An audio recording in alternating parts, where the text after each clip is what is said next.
What's going on, guys? Vic VP back with another Gamecase Arcades video. On this one today, not only am I going to give you a tutorial on how to run Tatsunoko versus Capcom cross-generation of heroes on your computer, but I'm also going to supply you a download link, making it virtually plug and play. Simple and easy. Let's get to it.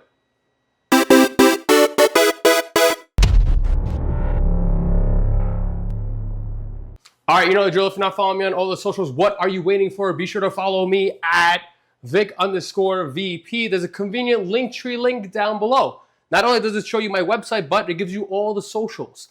Facebook, Instagram, TikTok. Yes, hopefully TikTok is still there. If not, yes, I am on Red Note. But also be sure to like, comment, and subscribe on YouTube. Let me know what you think of this video. It's highly requested. I posted a short. I also did post a TikTok on this game, working on arcade sticks, people going nuts, saying how. I said, well, I'll give you a tutorial on how to get it done and how to make it work, but I will also supply you the files, making it just easy. Virtually plug and play. I normally don't like to use the word plug and play because nothing in emulation is ever plug and play. You do need to configure some stuff. Some people like to go into visual enhancements and go to 4K upscale. But if you're like me, I like to play these games on arcade sticks. You do have to configure your specific button layout and encoder to work on the emulator. Don't forget to, before I forget, yes, be sure to follow me on all the socials. Now, real quick, let me explain what I'm understanding how this emulation works. There is an arcade game known as Tatsunoko versus Capcom. There's also a Wii version of this game, again known as Tatsunoko versus Capcom Cross-Generation of Heroes. Somebody in the emulation group and in the emulation world managed to create a Wii Dolphin arcade-based emulator, which now makes this Tatsunoko versus Capcom game run just like the arcade version. This actually does have high scores and a track mode on it, and you could even insert coins. So again, this right now, what we are doing, this is known as an arcade Wii-based emulator. It's a modified version of Dolphin. Now, what I just said may or may not be correct. There may be some keyboard warriors. I really don't know, nor do I really care. I just see a new fighting game. I get all excited. I now have to put all the pieces and the files together because it really was not super easy, super simple to download and get working, let alone kind of setting it up where it's just a double click and the game launches. If you're somebody that plays games on front end such as Launchbox, Big Box, Hyperspin, you don't want to launch into an emulator and then double click the game file and do all that stuff. So that's really where my files come in. You just download the files, double click start exe, and game on. I'm really making this because, again, the feedback on my YouTube short and also on TikTok, people are like, hey, how did you get this thing working? Help us out. That's where I said, hey, you know what? I'll make a tutorial and I'll also supply a download link. Without further ado, let's stop talking. Let's get to setting this thing up, downloading the file, doing some configurations, and playing it on arcade sticks. All right, without further ado, let's get the tutorial up and running. Check the description down below. You're gonna see a download link, either a G drive or MediaFire or Mega, whatever I decide to upload. Click the link, download the file. It's only about 1.4 gigs and it will be in RAR format. I use WinRAR to extract. Once you get your game file, you right click, you click extract here and let it do its thing. It will make its own folder, as you can see here. Once it's totally complete, you double click, and now we're basically almost done. Now this is the part where I laugh, where people say, oh yeah, it's plug and play, it's super simple. You still need to do some configurations. You do wanna, adjust your input settings and all that. You also might wanna do some graphic stuff if you wanna set it to full screen stretch and such. I already have all that set up and ready to go. That's what makes this kind of plug and play. The only real thing you have to do is assign your button inputs. Now, the first thing we should do is set up our button configurations. If you want to do arcade sticks like I play, or if you want to grab an Xbox controller, you still have to configure it to your specific setup. If you see here in the main folder, I have one file. It's known as button configs. If we double click that, you could see this right now. We're going to go into Dolphin. We're going to edit the GameCube controller. Yes, what? I don't know. I don't make these things up. But essentially, you will go in and edit your GameCube controller. And you could see there the buttons, what button you could assign to what. This essentially is a 4-button game, but as you can see, even in the test menu, it does give the option to do 6 buttons in the test. Really only 4 buttons needed, but as you can see in this picture, you could set up the 6 buttons, which I suggest you do. We could set up the service button as well. There is a unlockable hidden characters you can see right here. We'll do that together, but again, this should be plug and play. I already did the unlock hidden characters for you, but as a safety precaution, we'll still go through it. All right, without further ado, let's set up the button configurations. I'm gonna leave this image open. We're gonna go back to our main folder and we're gonna locate Dolphin. Just Dolphin. I know there's 3 executables, but only launch Dolphin. And you're gonna see it's gonna launch this modified specific version of Dolphin. We're gonna click on controllers, and yes, we're gonna be setting up the GameCube controller. So port 1 will be player 1, and port 2 will be player 2. I'm gonna click on player 1 for now, so port 1 config, and now we have our controller configuration up. I'm gonna bring back that PNG image, and now I could easily see side by side the button configuration. Now this is pretty cool because you can set the game up however you want. It's really just a 4-button game plus start. I have it set to free play, so you don't really have to map out the coin, but it's good to map it out and such. In the test menu though, this does show 6 buttons in the test, so we will map out the 6 buttons. Me personally, how I have this mapped out, as you can see on the PNG, there's 3 attack buttons. So buttons 1, 2, and 3 is light, medium, and heavy attack, and then button 4 is assist. I have that set up where the top row, buttons 1, 2, and 3 on my arcade sticks, those are the attack. So buttons 1, 2, and 3. And I have button 4 as bottom row, button 1. I utilize my thumb basically. So 3 fingers and my thumb, that's how I play this game.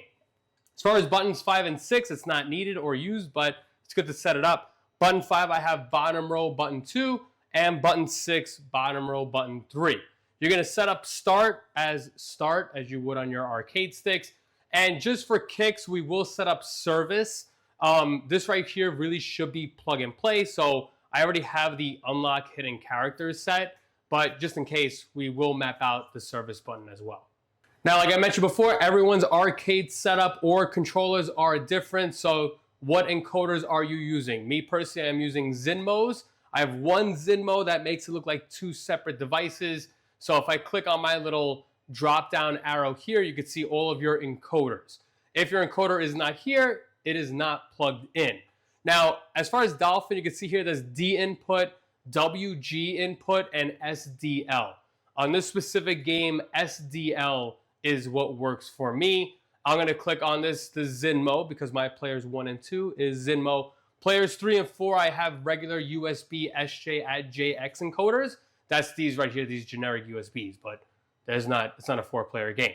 We're doing player 1, so I'm gonna do SDL1 Zinmo. Again, your encoder may most likely be different than mine. So without further ado, let's map my controls. So again, button 1 is A, that's top row, button 1. Button 2 is B, that's top row, button 2.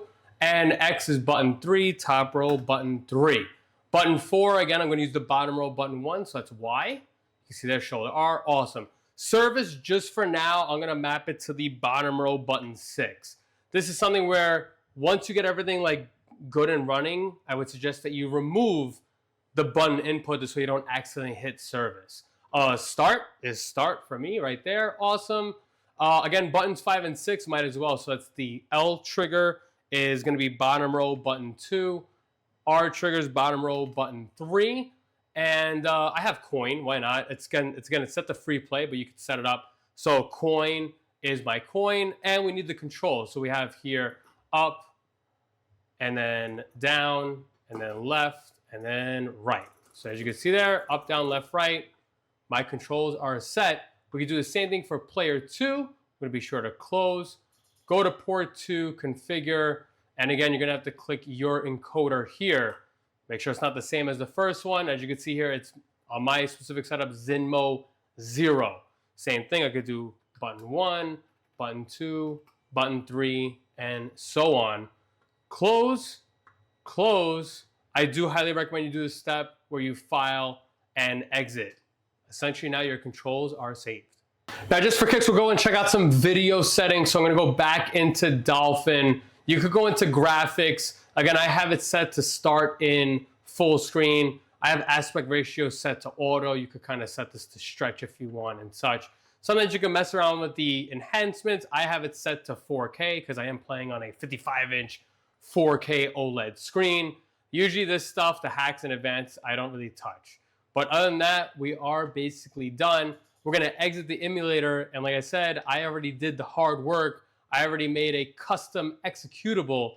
You double click this Start Tatsunoko versus Capcom, and it'll run.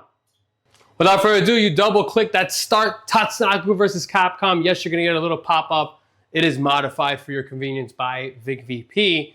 And as you can see, not doing anything, it will launch and run.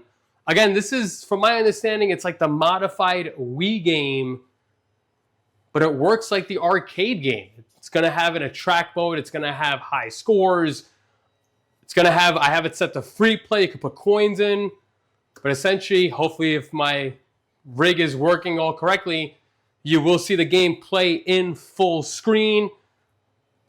This is it. We have Tatsunoko versus Capcom. Tatsunoko versus Capcom. Cross generations of heroes. And it works. If I hit start, like we just configured, everything should work. And again, you should have the unlocked characters as well. Now, real quick, we can press that service button that we assigned, and you actually get the real test menu.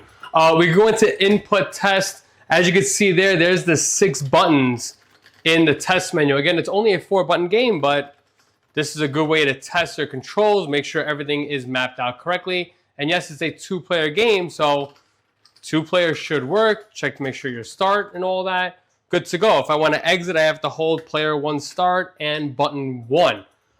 You can also go into game configuration here. You can set up your continues and all that. But right here, there's the option for the password.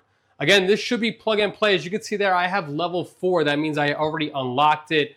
If it's not there, it's very simple. Go back to the button configuration. I have the code there. Go into service menu, go here, press button 1, and then type out that code. It's very simple. But it should be right there. If it says level 4, that means I do have the characters already unlocked for you. And there you go. Just go to exit and save, and game on. That is it. Virtually, again, plug and play. Just some configuration needed.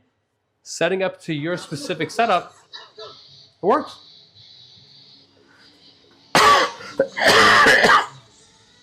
Good. Without further ado, let's get some gaming. Gonna press player 1 start. And again, it is a 2-player game. I'll bring in player 2. Why not? As you can see there, the unlockable characters are all there. We'll go Ryu, obviously. I got really excited for this. This is Jin from Rival Schools, of course. We'll bring in, why not, Chun-Li and Morgan. Again, set full screen stretch, upscale to 4K. It is a thing of beauty. Look at it. It's wild.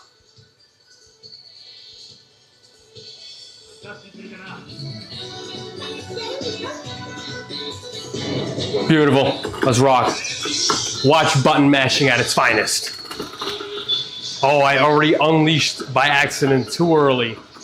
That was rookies. There you go. Again, 4-button game. So button 1, button 2, button 3, and the assist. Come on. Good. Again, Hadouken. You got your 6 o'clock to 3 o'clock. Bring in Chun-Li. Yes, yes.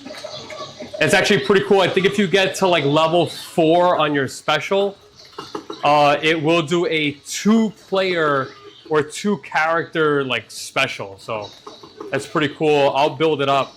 I played this a little bit, and it's actually pretty cool the length, how long each fight is, because it is pretty lengthy. Let's see if we can get a 2-player super going.